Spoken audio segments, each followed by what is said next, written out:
saya omongkan ini dan kami ceritakan ini bukan bohong, karena itu semuanya ada buktinya, ya ada bukti rekamannya, baik rekaman CCTV maupun rekaman langsung saat kejadian.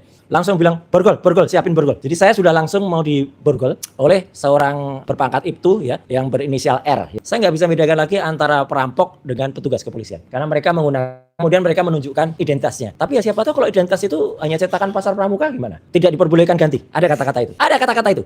Dan satu yang paling penting, tidak ada izin RT RW. Karena istri saya barusan mengkonfirmasi juga, ya jangankan bicara hukum apalagi humanis. Kesimpulan saya brutal bahwa itu seperti pengkhianatan G30 SPKI film itu. Dan nanti bisa dibuktikan kalau film kita asli ya, film asli itu nanti sudah tertayang ya gitu. Meskipun tentu tidak hari-hari ini karena film itu akan dipergunakan untuk satu proses tertentu. Masih ada drama yang lain, drama ketika dibawa ke rumah sakit, kemudian drama malam hari ketika dari rumah sakit itu tiba-tiba mau dibawa balik ke Polda Metro Jaya ya, padahal dalam kondisi belum sehat ya. Kemudian drama lagi ketika dari rumah sakit itu tadinya mau masuk lagi ke Polda Metro, tapi kemudian alhamdulillahnya macet sehingga hanya sebentar di Polda Metro, kemudian berangkat ke kantor kejaksaan.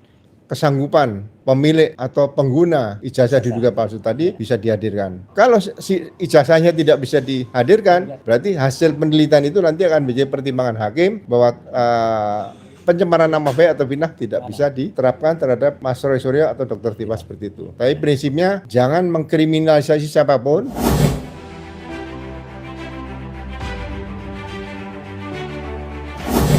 Mas Roy, kita harapkan barangkali bercerita mengenai apa yang dialami saga Jumat sampai kemudian akhirnya bisa kembali Senin. Jadi Jumat, Sabtu, Minggu, Senin. Saga itu ya? Iya, empat hari itu, saga 4 hari itu. Kemudian Pak Ugro mungkin bicara mengenai soal prosedur penangkapan, prosedur bagaimana penyerahan. Kalau kita lihat misalnya penyidik menunggu sampai pukul lebih dari 4 sore, nah itu apakah itu ada kelaziman seperti itu ketika dilakukan penyerahan tahap 2 ya. Itu sobat era sekalian ya, sekali lagi alhamdulillah bisa tidak ditahan, bukan ditangguhkan penahanannya, karena dalam perspektif kita, bukan dalam perspektif, karena ini adalah pelimpahan, dan dalam pelimpahan itu berarti argonya dari nol lagi, dan oleh jaksa tidak ditahan, tetapi rupanya jaksa pun tidak mau lama-lama juga, kasusnya sudah dilimpahkan per hari ini ke Pengadilan Negeri Jakarta Timur, jadi nanti berarti tanggung jawabnya sudah di Pengadilan Negeri Jakarta Timur, bukan lagi dari kejaksaan. Jadi bayangkan, kejaksaan cuma 1 hari nggak nyampe 1 hari dong, karena 2-2, jadi langsung dia cuma sekedar halte saja gitu. Nah ini juga mungkin bisa dilihat oleh Mas Gafur ya. Kita ingin ke Pak Ugro dulu atau ke Mas Roy dulu mau menceritakan bagaimana saga 4 hari tersebut. Mungkin Mas Roy dulu ya. Lebih seru ya. Ya. Baik. Ya, Assalamualaikum warahmatullahi wabarakatuh. Waalaikumsalam. Ya, selamat malam menjelang dini hari ini ya teman-teman semua. Jadi benar apa yang dikatakan Mas Refli tadi, alhamdulillah meskipun kondisinya mungkin belum sepenuhnya fit ya gitu. Jadi kalau teman-teman jangan kaget kalau saya sudah ada tampil di salah satu podcast ya yang sudah mulai tayang ya di Madilog misalnya, atau kemudian di podcast yang lain besok mulai juga udah tayang. Saya meskipun tidak bisa menyembunyikan ya, kalau saya memang orangnya gampang senyum gitu, gampang ketawa. Jadi nggak mungkin ada orang bilang tuh Roy Suryo itu kok sakit kok ketawa. Loh, emang orang sakit nggak boleh ketawa ya gitu. Ketawa dan semangat itu harus tetap ada. Ya. Ketawa itu sehat. Jadi apalagi ada itu rumusnya. Apa itu? Senyum itu adalah ibadah. Nah, senyum itu adalah ibadah, dan kemudian kita lebih sehat lagi kalau kita masih bisa menertawai diri sendiri. Apalagi menertawai yang kemarin sudah bisa ketawa kemudian senyum kecut. Nah, itu menertawai. Sudah ada yang marah-marah loh Mas Roy kemarin. Ada marah-marah mau bakar mana lagi. Itu kurang tampar apa? Iya, gitu. Yalah, oke. Jadi alhamdulillah itu salah satu cara kalau dari kita misalnya untuk bisa menyemangati, dan intinya gini, Mas. Kalau kemudian kemarin banyak komen ya, baik Pak Ugro juga sudah menyampaikan, Gus Nur terima kasih sudah menyampaikan. Jadi suasana hari Jumat itu, Jumat pagi itu memang benar-benar suasana yang kalau teman-teman mau lihat filmnya, itu filmnya sudah beredar semenjak tahun 83 yang lalu. yaitu pengkhianatan G30 SPKI. Iya. Nah itu situasinya kayak gitu. Jadi di mana ada orang diambil dari rumahnya, kemudian Bahkan merangsek sampai ke kamar ya. merangsek sampai Merangsek sampai kamar ke tidur. Kamar tidur. Ya untung Itu private ya. Itu iya itu private. private betul dan Private. dan nanti ya pada saatnya Nanti kita buka. akan ada ya. Jadi benar-benar kelihatan tempat tidurnya. Ya. Artinya kita Mas Roy, apa yang kita bicarakan ini sudah kita lihat bukti-bukti videonya juga. Ini bukan hoax, tapi akan ada tempat di mana semua bukti-bukti itu akan dibuka secara sah dan patut secara hukum. Betul.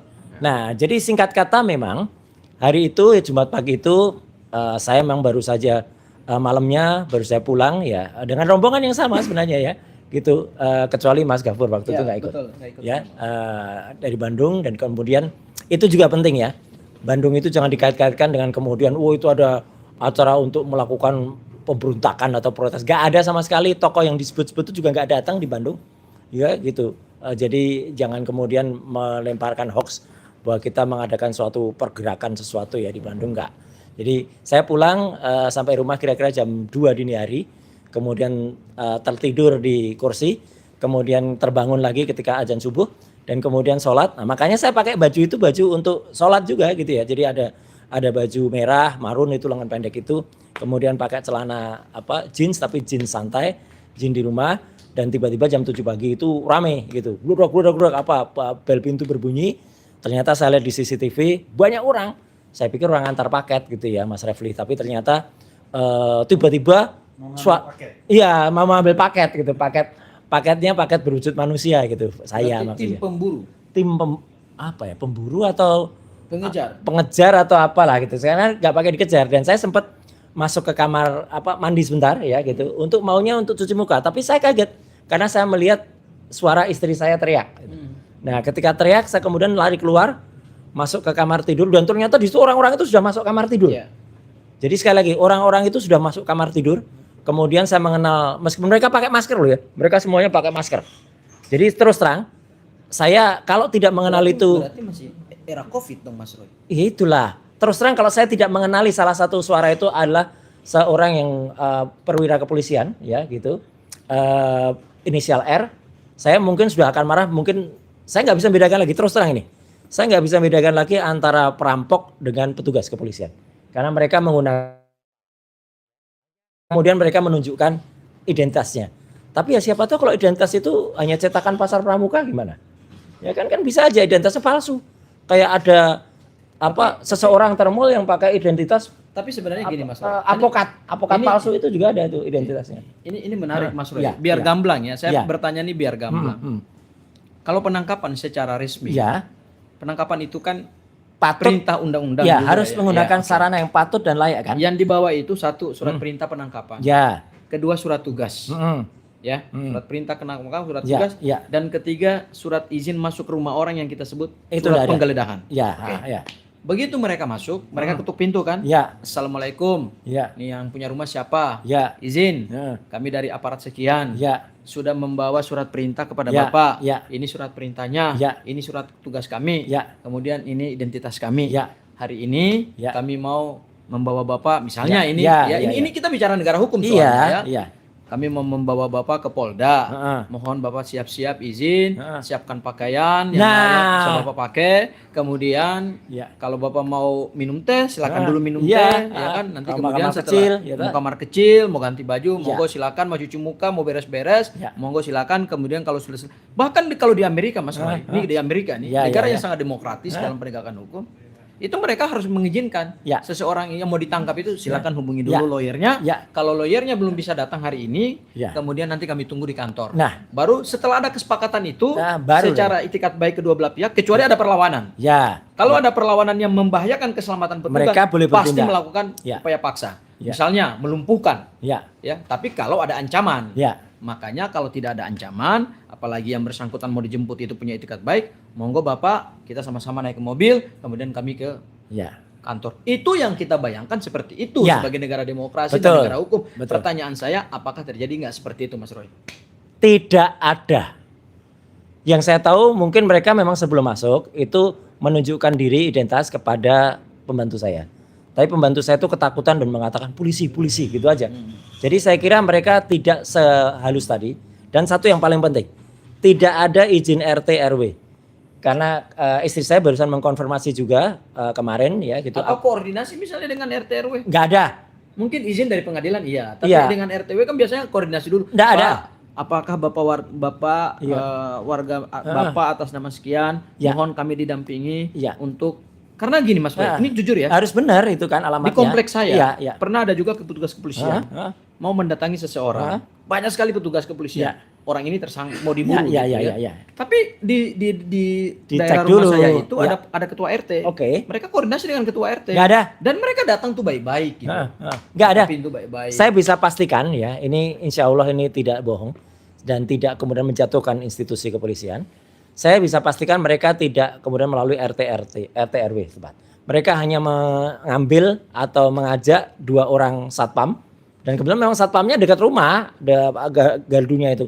Kemudian 2 orang satpam dan 2 orang satpam itu tidak naik rumah loh, tidak naik ke atas rumah loh. 2 orang satpam itu cukup sopan untuk kemudian menunggu di bawah. Oke. Ya, jadi yang naik hanya sekitar 7 orang itu. Satu lagi Mas Roy, Ah, mohon maaf ya, nih ya. ah. Saya mau menggambarkan yang Ya, normalnya saja. ya. Begitu mereka datang, Ya. mereka minta izin dong. Bapak, Ibu, mohon maaf, kami hari ini tugas ini. Kan nggak boleh naik sampai ke kamar orang. Itulah Kecuali memburu orang yang sedang dikejar. Ya, Itu ya. berbeda. Iya. Atau orang itu melakukan perlawanan, kabur ke atas, Nah, dikejar. mau ngabur gimana memang kamar saya di atas? Berarti mereka langsung merangsek ke atas. Langsung ke atas. Saya kagetnya itu terus terang ini fakta dan itu akan ada di CCTV. Saya lihat CCTV dari bawah, mereka minta dibuka ya karena ngebel pintu tuh ngebel itu tidak putus-putus. Kling klong klong. Terus tiba-tiba bretek gitu pintu dibuka. Terus mereka langsung naik. Jadi saya hanya dengar suara brok. Mereka kan naik ke atas gitu dengan suara. Serentak langsung ke atas ya karena pembantu saya bilang kamar Bapak di mana atau kamar Ibu di mana? Di atas kan. Ya mereka langsung ke atas. Kenapa mereka nggak bilang begini? Ini kalau saya bayangkan zaman, Iya. saya bayangkan zaman PKI ini. Iya. Waktu datang ke rumah Ahmad Yani, Ah. kan ada pembantu. Ada.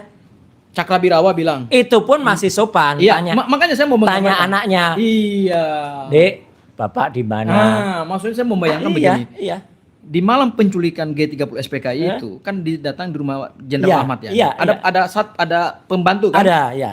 Pak, Bu, Bu, itu ibu-ibu itu. Bapak tidur di mana? Kemudian kan datang anak. Iya, terus anaknya yang Anaknya ditanya bilang, kan. Bapak lagi bobo. Bangun, panggil. Bapak. Ya, dia yang membangunkan anaknya. Ya, anaknya membangunkan. Nah, Iya. aku membayangkan harusnya begitu dong. Bilang kepada pembantu, misalnya Bibi, tolong panggilkan Bapak Ya, atau Bi, Ibu. Bapak di mana, Bi? Kami Gitu. tunggu di sini. Enggak. Itu etikanya begitu. Ya, jadi saya mungkin atau kami mungkin tidak akan terlalu menjelaskan di sini ya, Mas Gafur, Pak Ugro dan juga Mas Refli.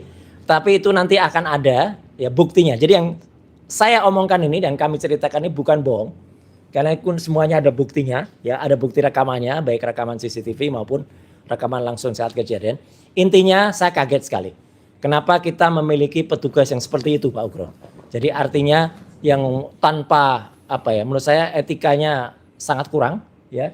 Kemudian masuk sampai ke atas dan pada bukan cuma soal etika, Iya. itu prinsip kemanusiaan. Iya, dan saya tuh kan sebenarnya ada tinggal dipanggil, kita juga bisa langsung turut ya gitu, kemudian bisa langsung menemui baik-baik. Karena saya kira akan mengantarkan surat kan. Jadi saya bilang kan pada bantu saya, suratnya diterima aja gitu. Ternyata sudah naik dan kemudian ini yang dilakukan.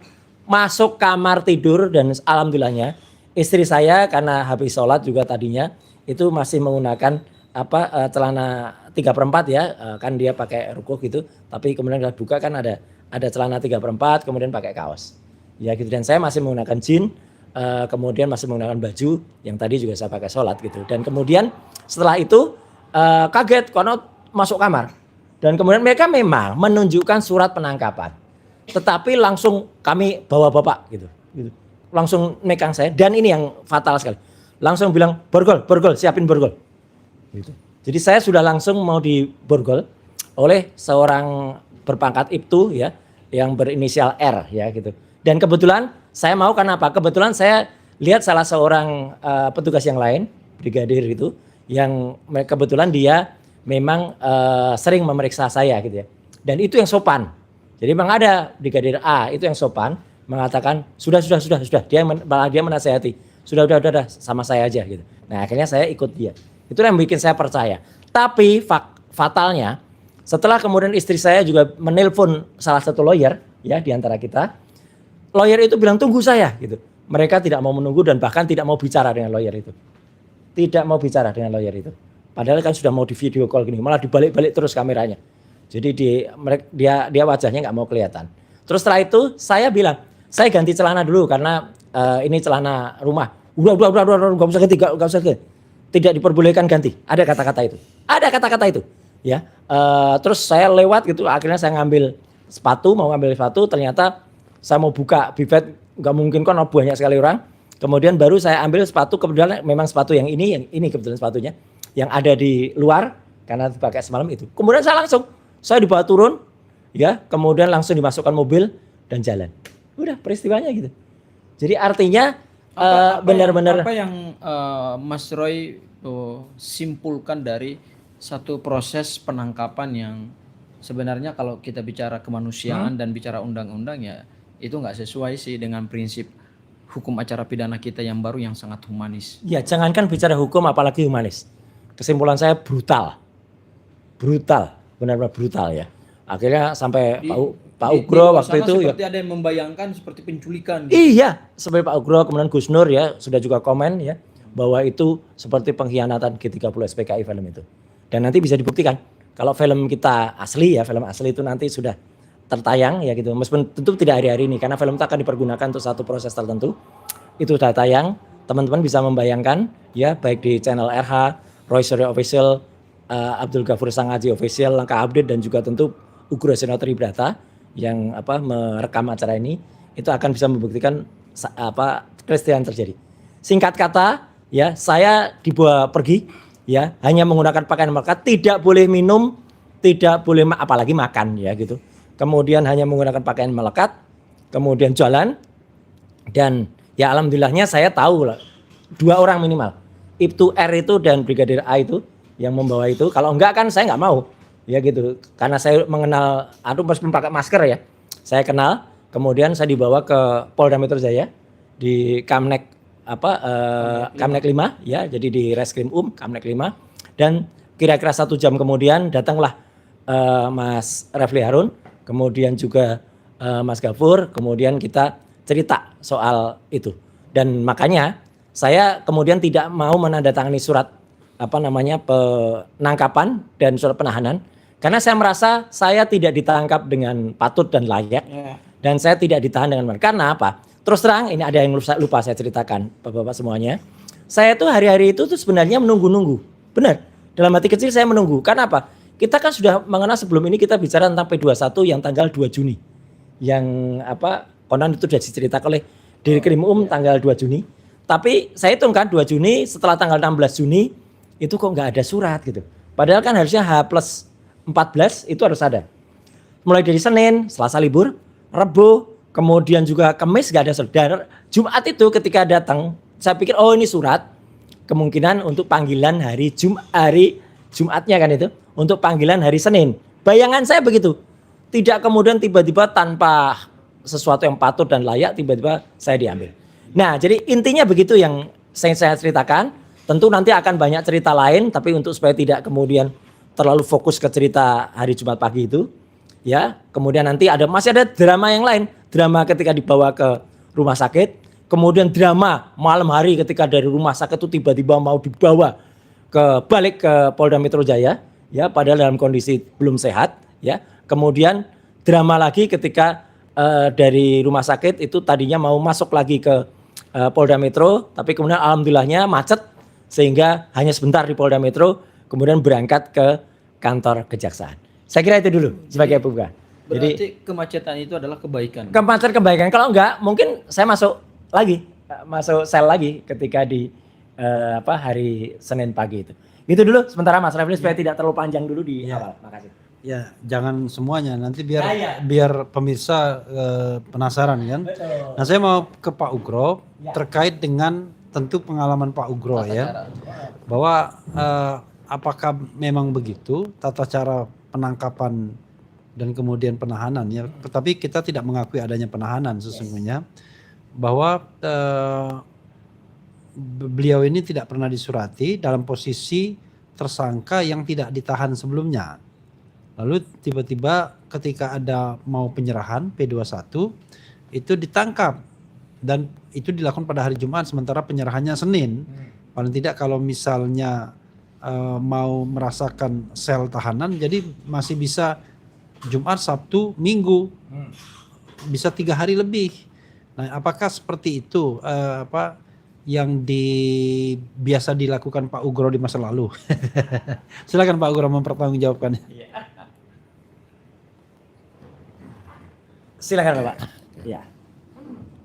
Baik, jadi yang pertama ya kita ucapkan tetap terima kasih karena penyidik sudah melimpahkan tahap 2 berkas perkara tersangka dan barang bukti plus berkas perkara yang masih di penyidik ya. Jadi pekerjaan penyidikan secara hukum sudah selesai dan agak di pengendali perkara selanjutnya adalah kejaksaan untuk dilanjutkan ke sidang. Jadi penahanan yang dilakukan oleh penyidik waktu itu hari Jumat itu sebenarnya waktu saya baca surat perintah penangkapan dan surat perintah penahanan memang itu harus dilengkapi, itu berkaitan dengan pelimpahan tahap kedua P21 ya kan. Jadi kalau orang bilang normatif ya mungkin sebaiknya seyogyanya sih kan ada wajib lapor. Betul. Wajib lapor, jadi pada wajib lapor sebelum tanggal 19 Juni itu disampaikan bahwa berkas perkara akan pelimpahan tahap kedua akan dilaksanakan hari Senin minggu depan misalnya gitu. Jadi harus tepat waktu datang dan langsung diserahkan ya. Tapi ya mungkin ada sesuatu dan lain hal dilakukanlah tindakan penangkapan dan penahanan seperti itu ya kan. Jadi mungkin kalau itu nanti ada gugatan ya lewat forum seperti pra peradilan atau komplain lewat pengadilan aja juga bisa seperti itu. Itu yang pertama. Yang kedua sekali lagi saya ucapkan terima kasih juga pada penyidik dan jaksa penuntut umum ya. Nah, ini kesempatan mudah-mudahan perkara Mas Roy dan Dr. Tifa ini akan berlangsung secara transparan ya. Publik bisa ngikuti karena saya juga tidak berharap kejadian persidangan Bambang Tri sama Gus Nur terulang kembali ya. Jadi saya berharap tidak ada lagi korban-korban berikutnya berkaitan dengan dugaan ijazah tadi ya. Saya berharap ijazah bisa hadir ya di sidang pengadilan sehingga bagi saya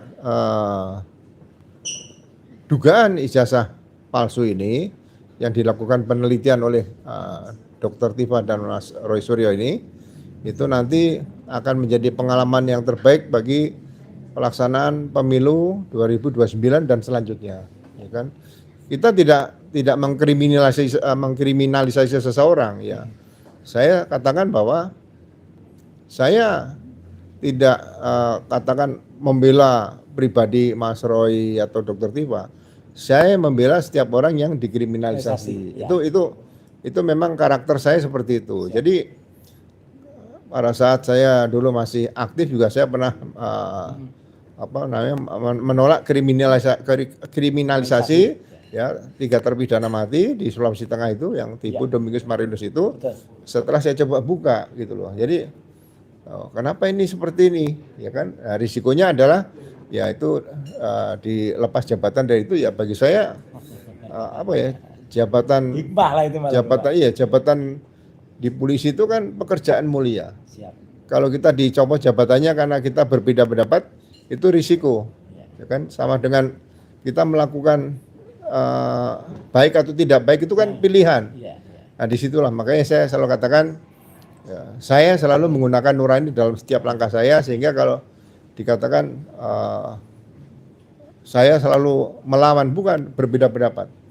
Dan saya juga senang kalau dengan anggota misalnya rapat berbeda pendapat itu meningkatkan adrenalin kita bisa belajar lagi, mungkin kita sebagai perwira ada kekurangan ada kelemahan gitu. Jadi bukan saya mungkin katakan menghalang-halangi penyidikan, saya tidak menghalangi penyidikan. Karena ya proses penyidikan kan sudah selesai di situ kan. Ini tinggal melimpahkan tahap 2 tersangka dan barang bukti. Jadi supaya nanti tidak ada kesannya saya merintangi menghalang-halangi penyidikan seperti itu. Ya kan? Nah, kemudian seperti waktu Mas Roy di rumah sakit ya, kita juga tidak mempengaruhi dokter, dok tolong ini dirawat inap, bukan. Ya, kita kaget kita juga. Ya, saya kaget ternyata setelah diperiksa di rumah sakit gula darahnya Mas Roy kan naik tinggi, ya kan. Dokter Tiba juga sama. Nah, yang menyarankan rawat inap itu mengambil keputusan rawat inap adalah dokter, ya bukan siapa-siapa. Penasihat hukum juga enggak. Saya juga tidak, walaupun mereka kenal saya, tidak menyarankan supaya rawat inap. Jadi kalau ada kesan alasan sakit supaya tidak ditahan, itu bagi saya alasan terlalu mengada-ngada yang dilakukan oleh orang-orang tertentu yang selalu mempengaruhi penyidikan, mempengaruhi sekarang penuntutan, ya kan. Orang-orang yang tidak punya kapasitas sebagai penyidik atau jaksa penuntut umum, nah itu selalu meneriakkan hal-hal yang memaksakan supaya penyidik atau penuntut umum menuruti kemauan mereka. Ya, jadi ya saya masih apresiasi lah penyidik dan penuntut umum juga tidak memaksakan mengikuti kemauan orang-orang itu yang dipimpin oleh siapa? Yang salah satu tokoh sering muncul di media. Ya, saya tidak mau sebutkan namanya, nanti dia merasa tersinggung. Tapi kalau merasa tersinggung nggak apa-apa karena namanya itu tetap masih ada. Ya. Nah, hal-hal seperti ini mari kita tunggu nanti dalam sidang pengadilan Mas Roy dan Dr. Tifa. Ya, saya berharap fakta persidangan nanti sejak start dari pembacaan dakwaan oleh jaksa, nah kesanggupan pemilik atau pengguna ijazah diduga palsu tadi bisa dihadirkan. Tapi prinsipnya jangan mengkriminalisasi siapapun hanya dengan dugaan ijazah palsu.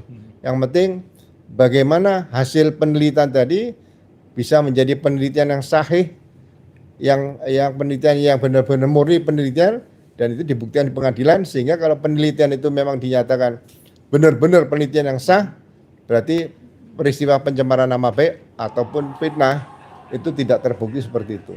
Ya, jadi kalau si ijazahnya tidak bisa dihadirkan, berarti hasil penelitian itu nanti akan menjadi pertimbangan hakim bahwa pencemaran nama baik atau fitnah tidak bisa diterapkan terhadap Mas Roy Suryo atau Dr. Tifa seperti itu. Itu saja sementara dari saya. Bapak, sebelum kembali ke Mas Refli, mungkin tadi ada yang sedikit ingin kami ingin mendengar komentar. Apakah yang tadi saya ceritakan di awal cukup panjang dan sudah ditanggapi juga oleh Mas Gafur, itu kejadian brutal di rumah tadi. Itu seorang warga negara biasa bisa mengajukan keberatan, Pak. Dan keberatannya kira-kira seperti apa?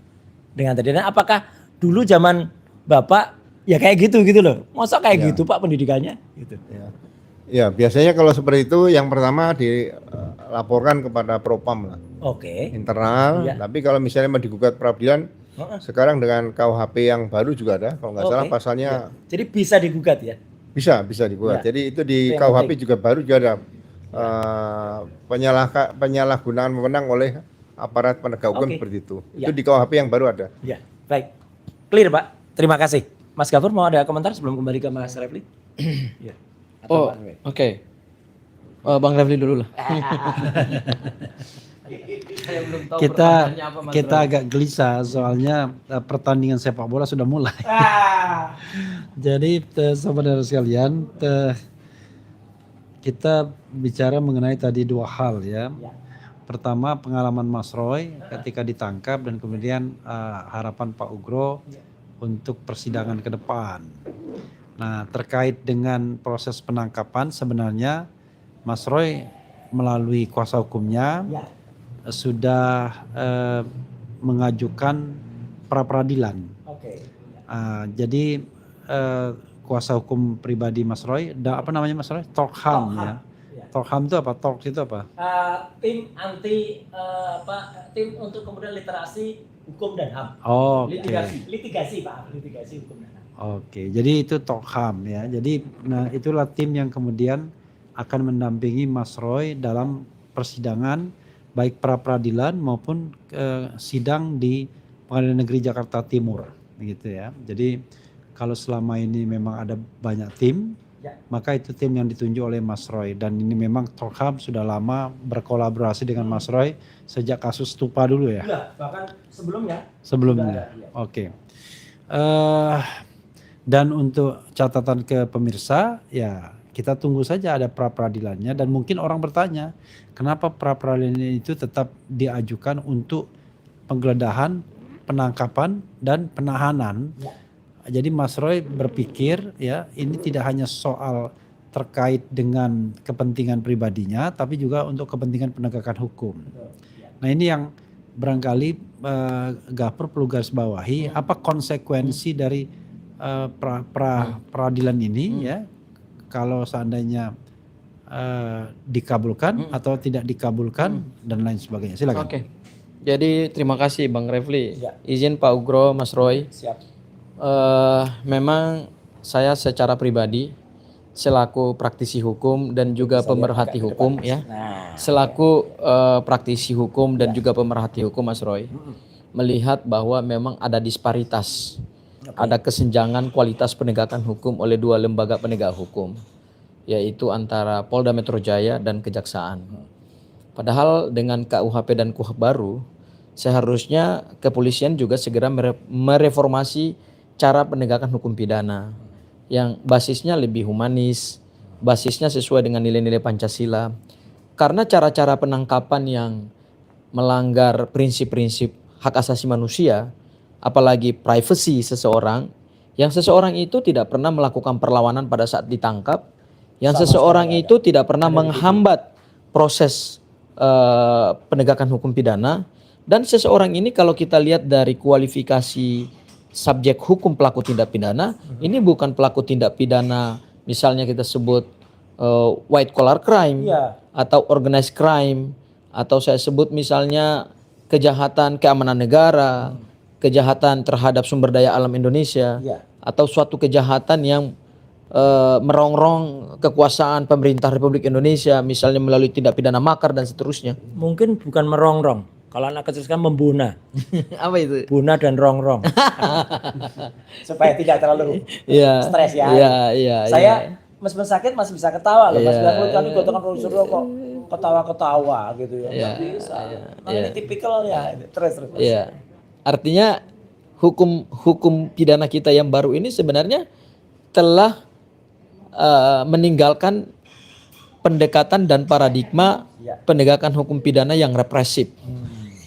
Ya, udah ditinggalkan itu Mas Roy. Karena itu warisan kolonial Belanda. Ya.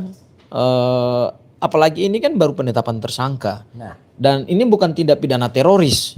Kalau tindak pidana tertentu Mas Roy, memang harus dilakukan upaya paksa yang spesial.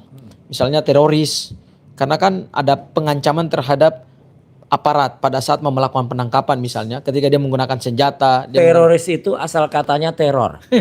Siapa yang melakukan teror pada kasus itu? Biar pemirsa yang jawab. Siapa Mas Roy? Ya udah biar pemirsa yang jawab kan, pada saat penangkapan itu siapa yang melakukan teror? Udah. Silakan jawab sendiri ya. Ini Mas Roy ini bertanya supaya intelektual kita bisa bekerja gitu. Nah itu sangat sesuatu yang kita sayangkan Mas Roy. Berbeda misalnya dengan kejaksaan ya Mas Roy. Kejaksaan sekarang sebagai lembaga pengendali perkara pidana atau demonstratis atau kita sebut navigator yang menentukan arah dari penegakan suatu perkara pidana ya. Itu sekarang jauh lebih humanis Mas Roy. Ya, bahkan dalam perintah-perintah harian Jaksa Agung Republik Indonesia kepada seluruh jaksa di wilayah Republik Indonesia ini Mas Roy. Lebih humanis.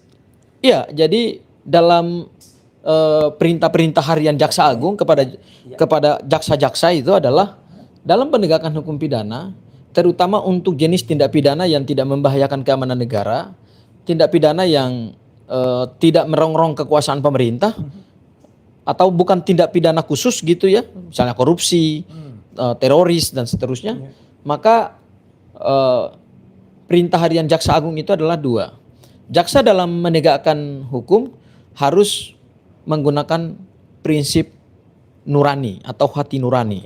Jadi tidak semata-mata kita menggunakan pasal, ya. Dan yang kedua harus humanis, tetapi dasarnya yuridis. Kan beda nih.